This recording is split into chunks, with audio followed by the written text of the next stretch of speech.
Hey everybody, this is dethaddr at the death shop again, and I'm doing one of my most unpopular videos on my channel. I'm still gonna do it anyway. It is garden time. So anyway, I've already done most of the work here. We've got our strawberries where I took all of the runners out, and I put the ones that were the most promising down below. Kept every single one that actually had taken root right where it was at. And then, well, just kind of put in a couple of the other ones. I'm going to water here in a bit just because I know that the plants need water definitely. I'll try not to scrape too much against the sound. Anyway, take a look at my dahlias. They turned out beautiful this year. If you remember the one that I had posted earlier in June, they actually bloomed in late June, which is extraordinary for dahlias. Now I got through taking off all these blooms over here. This is the second bunch of dying blooms that I've taken off, and there's probably about, I'd say by quick count, probably 40 to 50 right there. Happen to know from counting myself that there's about 40 live active blooms right there. I took one off myself so that way I could have it in the house. And then if you take a look around here, you still got about 40 more blooms. Unfortunately, other plants did not do so well. They're pretty toast. Now if you take a look further up here, we got our leeks, which are looking pretty darn good. Say about another month here I'll be able to harvest those, and those will be delicious. If you've never done grilled leeks before, you don't know what I'm talking about, but go buy some and grill them. They're really awesome. It's about the worst plant I've got out of the mature plants right there. It's been a little sunstroked, but we've got some big nice healthy ones there. We've got some nice healthy runners. I am going to go ahead and water though. So you can see my wildflowers that were in here before took off again. Totally love them because they bring in the pollinators. You can see a bee maybe if you zoom in real close there running around. It's coming towards us now. If anybody doesn't know, I love honeybees and might be looking to do some beekeeping. I just got to get rid of the hornets. There's one that's up on the corner of my house that is being problematic because every time I want to spray it, I have to spray it from the window there because it's in the center of the awning, and they keep on the wind keeps on picking up, so can't really do that because I'm not toxifying myself. Carrots did very horrible this year. Out of probably about 40-50 I planted, I only got maybe 6, and most of them were anemic. Raspberries, as you can tell here, they're doing awesome. I'm gonna bring some stakes out and twine them up, get them ready. And even this one that barely survived, it had like 3 leaves and was looking really ugly. It came through and starting to work. So you can see these guys are trying to crown off there, and there's the bee right there. Get a close up on that. Not too close though. See, yeah, there's a difference between bees and hornets and wasps, and I'm pretty sure that most people know it already, but you know, see, like there's one of those nasties. He's horning around my bushes. Anyway, yeah, the difference is that the bees are real gentle, and as long as you don't mess with them, they'll be cool to you. You can see the plum way over there in the center of the yard, which is totally brown. Hey, can't help it. Couldn't come out here for a while because of the smoke.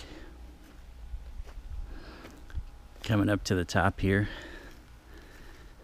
and we have our maple that's still alive. Despite me kicking them, we still got a couple thistles up here we're going to get rid of. And then we got the 2 weeping cherry trees, which need a little bit of water themselves, but they're happier than meadowlark. Except for that, I'm going to have to cut this one runner off here. See, the thing with trees is if they're growing the wrong direction, you definitely want to prune it off. It's as simple as that. Say, And the dude came out here and leveled his yard a couple weeks ago. I'm happy about that. See, and this looks like a lot to be chopping off the plum. But, or I mean the cherry. But the thing is that when you come in the springtime, you're actually supposed to chop like a good third of the tree off, at least. Make it survive. And as you can see, it's a little bit droughted. Like I said, we're gonna run a bunch of water up here. Then when we find stuff like this around here, that's a weed, we'll take it out. When I came up here last week and kicked off every single head of a thistle I could find, so the wildflowers really 100% have taken back over, which is kind of funny. I planted these just for a little bit of growth to stop erosion. As you can see, and there's irrigation, right? I've got that to keep weeds from growing through. Man, that grass grew up heavy in the past week because I chopped it all flat. That's the only blueberry that's doing super, super awesome. Well, actually, that's one of two. It's the only one of this variety, which is the sunshine blue, that actually is doing good, and that's because it's right next to the water. And then the only other one that's doing really hot right now is one that was right near the center here, and that's a Jersey. In fact, it's actually got blueberry on it. Look at that. No, I'm not going to eat it. I'll be waiting for 6 months, or I mean 6 years probably, before I get really good ones. It's me rubbing out another thistle. So then we got this over here. It's part of the wildflower set, and I love the way those look. Those are real cool. Got another friend right there. Take a look real close. He's exploring me for a second there. Then we got one more here, and that was an early blue, and it's not doing so hot. But the other three are just 100% completely toast. Like this one looked like it was doing good, and then it just decided, no, I don't want to live. I don't even remember what it was because I hit that with the weed whacker. So anyway, I'm going to be twining up these raspberries here. This raspberry's looking a little bit worse for the wear. I think it's because it's the one that gets all the sun. This one here is looking gorgeous. And I do have to string these up because look at that huge runner. That honeybee's absolutely loving the flowers in my garden. That's the reason why I kept this whole mess of wildflowers. It's just like totally taking over the top crown here. I could have pulled them out. I could have chopped them to the ground. But I decided, nah, we're going to keep them. Let's see, we've got another weed over here. It's on the pathway. Because I did not actually put anything on this strip here. That's only so I can get to the next part next year and rip it all out and put good stuff in there. I think what's going to happen is what was carrots here this year is going to become radishes, because radishes worked extremely well down where the small young strawberries are at. Oh, and it looks like I forgot to clip a dahlia. Got one more. One that's just about gone here. So we'll come take it out. That way it's not causing the plant any stress. See, I think I might want to spray with a light soap so that way I can get rid of the flying guys here. And if you saw the shake, it's because I have a friend here. There's a dragonfly who just landed on the corner of my GoPro. Literally, he's like inches from both of my fingers. That's pretty cool. See, these guys know that I've always proclaimed myself the king of the dragonflies. And I tell you what, earlier this year, there was one that was on my spigot. And I thought he was dead, and he was one of the largest ones I'd ever seen, maybe about about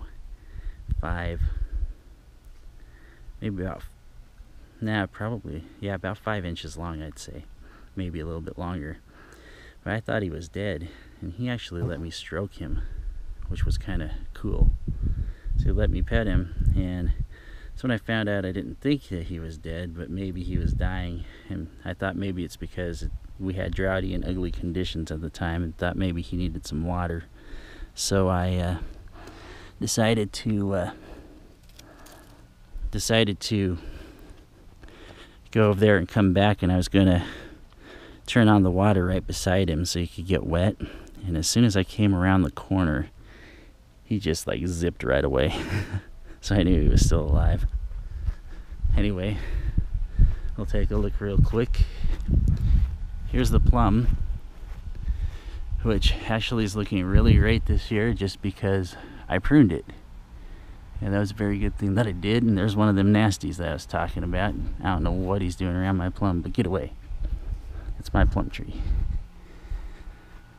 That's that corner where I think that they're trying to nest. It looks like there's some in there, but I'm not sure if it's active or not. Oh yeah, there's one flying around, so I'm gonna have to get them. It's usually they like these little corners right here, but I keep knocking those ones down, and I'm down to like one nest in my yard a year, and I used to have like 7 or 8 trying to attempt. I see those guys up there in the corner too, right up next to my water. I don't like that at all. There's too many of them. I'm thinking that they're probably trying to nest on this other side too. Yeah, because there's way too many. I don't know where they're coming from, but I need to take care of those. See, I don't know what they eat too, because if you take a look, he's like nowhere. There's nothing in there for him. He's like eating I don't know. You know, I hear they like wires, which is kind of weird. See, I need to water today, but I really don't want to water. Give them something to go on, you know. They also tried to go over there and nest inside my exhaust vent here, but I nailed them really well that year. Kicking on there, that's the water spigot I was talking about. Now there's my pile of dirt that I had from like way beyond, and I also have the bark vines there. I'm gonna let the bark vines rot. I'm probably gonna put the dirt on this hill where you see I'd thrown down some more of those nice wildflowers, with the exception of those fuzzy dandelion type things up top there. That's all because the guy that was next to us on that other side, he didn't come to flatten for, well, pretty much the whole growing season, and just let the weeds grow, which really made me mad. See, by the way, gonna give you a little tip about gardening. One of these hoses here, these soaker hoses that's this long, is one of these black guys. It's like about, I don't remember if it was a 50 or 75 footer. They don't work at all. They suck. Don't buy them. See, I got it, and I was gonna go over there and just string straight up and through the middle, so that way I can hit the whole garden. It didn't work, so I'm down to irrigation sprinklers, big time style, you know. But hey, I do what I have to make sure everything gets watered, because I do love my garden. See, and the worst part about this is, you know, just on the stuff that I have growing here, I'm really happy with what I got. And that's mainly because this year I had all that time right in the center of the growing season with the smoke, which did not allow me any time whatsoever to get out. So yeah, it really made me mad. You got one of the nasties horning around my strawberries. That's the reason why I love the dragonflies so much, is that they'll chase these guys out. So dahlias, apparently they love those.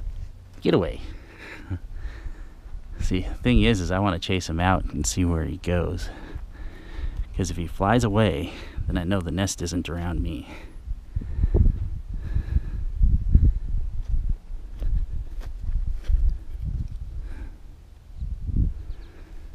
Yeah, I'm thinking that it's up in the neighbors over there beyond the cherry trees, because that's where I've seen a lot of them go. And it appears that the ones that are on that side of the house there that I was talking about flying around, those guys are all on that one side. Well, anyway, this has gone on long enough here. This is dethaddr at the Death Shop. One more time, I'll take a great look. Those lovely, lovely dahlias. And there's the strawberries. And I went over there and clipped all the runners I threw them over here. So if you remember, I planted more leeks over here, but apparently the water didn't get to them good enough to sprout them. So, hey, them's the breaks when you garden. And that's why you get lots of packets of seeds in a packet. There's the runners. When I water, if they decide to take root over here, I'm not going to be too unhappy. We'll just have some wild strawberries, rogue strawberries next year. But I definitely want the ones that we picked and plucked and put in here to to proliferate pretty much. But yeah, not bad for one growing season where I had some time cut short. So anyway, this is dethaddr at the Death Shop saying I will catch you later. Thanks for watching. Like, comment, and subscribe. And if you want to support my garden project here, I got the Patreon and the Streamlabs set up for you if you want to donate. Not that you have to, but I'd greatly appreciate it because it'd help me turn land that looks like this into land that looks like this. Anyway, everybody have a great day. Thanks for watching. And I do apologize, but I'm not going to be up anytime this week. I'm going to be having my last dinners at Benetti's, which is our place where my wife and I had a reception at. Unfortunately, Joe's closing the doors after, I think it's 38 years in the business. So he's finally retiring. He deserves it. He's worked hard all his life. I mean, restaurant business is very hard, so. Anyway, the shout out goes to Joe. We'll be down there on, what is it going to be, Thursday and Friday night. And if anybody happens to be there on Thursday and Friday night, it's going to be around 8 o'clock, so you might actually catch me there. And everybody else, I'll catch you later. I'm signing off right now. dethaddr at the shop saying goodbye from the garden.